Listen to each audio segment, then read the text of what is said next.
लातूरच्या औसा मतदारसंघात तिकीट वाटपावरून राजकीय वातावरण तापल्याचं दिसून आलं। जिल्हा परिषद निवडणुकीच्या प्रचार सभेत काँग्रेस आमदार अमित देशमुख आणि भाजपचे आमदार अभिमन्यू पवार यांनी एकमेकांवर हल्लाबोल केला। भाजपनं ठेकेदार गुत्तेदारांना तिकीट दिल्याचा आरोप अमित देशमुखांनी केला, तर यावर अभिमन्यू पवारांनी पलटवार करत वडिलांच्या पुण्याईवर किती दिवस राजकारण चालणार असा सवाल करत टीका केली।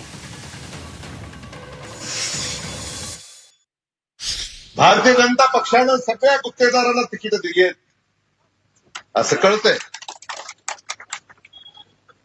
आमदार जेव्हा ठेकेदार होतात तेव्हा असंच होतं। लोकशाहीला काळीमा फासणार हे वर्तन आहे।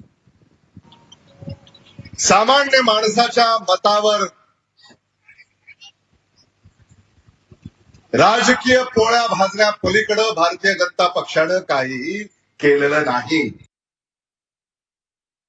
आणि तुम्ही ठेकेदाराला दिले त्याचं काय? तुम्ही टँकर माफियाला उमेदवारी दिली, आम्ही कार्यकर्त्याला उमेदवारी दिली। त्याच्यामुळे तुम्ही आता जास्त न बोललं तर बरं आहे, नाहीतर आम्ही काय ठेवणार नाही शिल्लक। अरे वडिलांच्या पुण्यावर किती दिवस चालणार? स्वतःच कर्तृत्व दाखवा। आम्ही 15 वर्ष बंद पडलेला कारखाना या निमित्ताने शेतकऱ्यांसाठी चालू केलाय आणि तोही सहकारात ठेवलेला आहे।